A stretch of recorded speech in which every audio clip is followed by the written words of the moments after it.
African Brummie is about my family and being British, knowing about fish and chips, Yorkshire pudding and Birmingham City Football Club, but also having a dual identity and an affinity with Africa.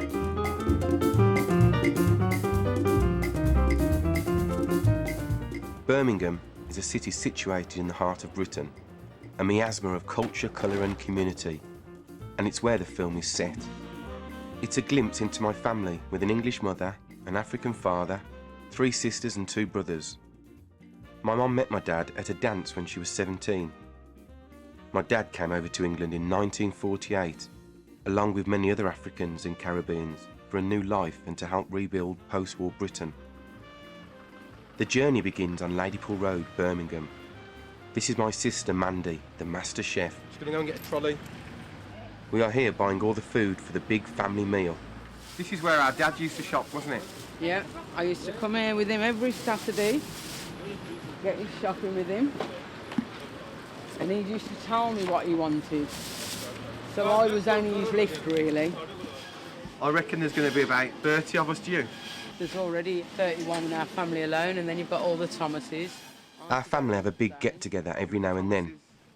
This meal's special. We're celebrating our African side, because our British side happens every day. Do you like English food or this food more? Absolutely African, absolutely. Don't get me wrong, I love a good English roast. Do you remember the roasts that Mum used to do? And that is why I said I love a good English dinner. Yeah, I love it. I love Yorkshire pudding with lamb and mint sauce, but nothing can touch African food. Where are we now, man?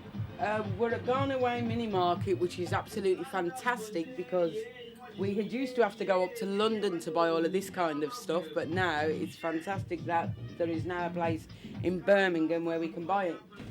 Got that. Oh, soy sauce, bitter leaf, goosey. Yeah, it's lovely. That's from Sierra Leone. It is, yeah? Bitter leaf, yeah. How do you know? I'm from Sierra Leone also. And my daddy. Pusha, howdy buddy. Yeah. This is Bob, who we have just met. He's keen to show us his knowledge of food and Africa. Do you know what akara is? Akara. Akara. No. You don't know what akara? You don't know what akara is? No, but you know what though? It's because we're Brummie Africans. That's why we're not African. We're Birmingham Africans. I'm Birmingham African as well. I'm Birmingham. But we need you to teach us the things that our dad didn't teach us. I can teach you all those things. My father was named Chris King. I don't know if you know. Chris King. It rings a bell in Freetown, doesn't it? His name was Ayo Daly. Ayo Daly. Yeah? You said it wrong. Ayo Daly. Ayo. Yeah. Ayo. I've got my cousin who's just down the road, Liz Carew. He'll be able to, he'll know your father. Andrew? Who say you there? You there now yours? Andrew? Hi. How are you? Hiya. Pleased to meet you. I'm Mandy King. I don't know whether you've heard of us, King. I know the Kings, yes. So when did you come over? 1969. Yeah.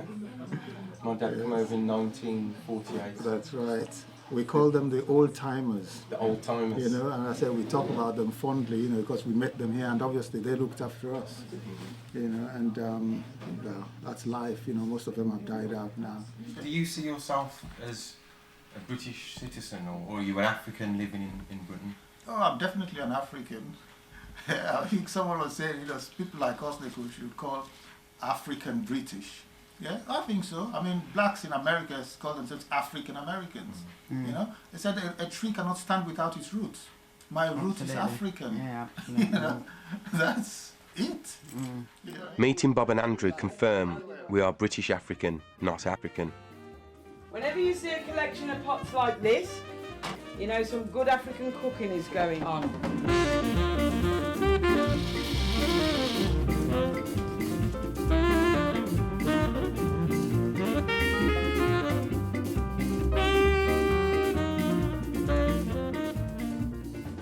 So we're here for the meal. Nearly all the food's been cooked. We're just waiting for everyone to turn up. Hiya, Di. All right.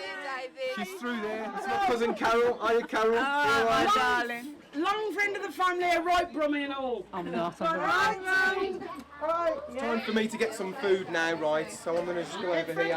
What have we got? You want a piece of fish? If you hold that down, I'll put some fish on. Well, that looks nice. You're going to have one of the most traditional West African Sierra Leone dishes, which is jollof rice. Normally, what the other people have done is add a little bit of each on a different plate. But you, because you're so greedy and like everything in one. Now, where was the curry goat?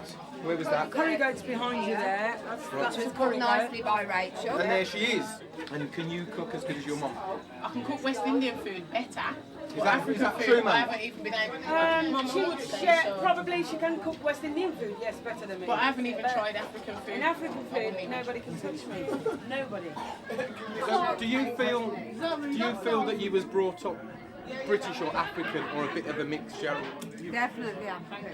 What made you African living in this country? My father. My father. That part is what you get from your dad. Without your father, you wouldn't know what all this food is. The Africans love to feed you. And that is something that is passed down to the children. Because whoever comes to my house, I'll feed them. After a great meal, we all sit down to reminisce over old 8mm film.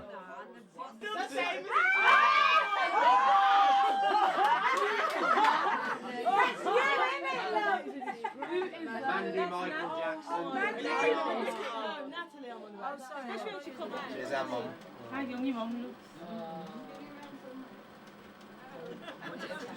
I mean, she's a chef with a tummy.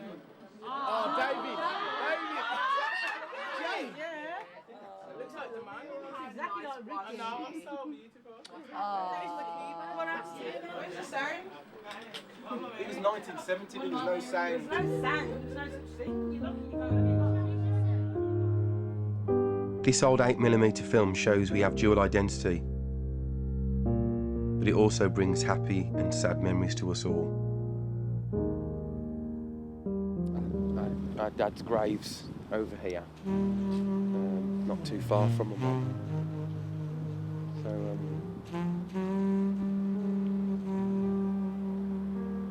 basically we've got our mum, the Brummie, and then over there we've got our dad, the African.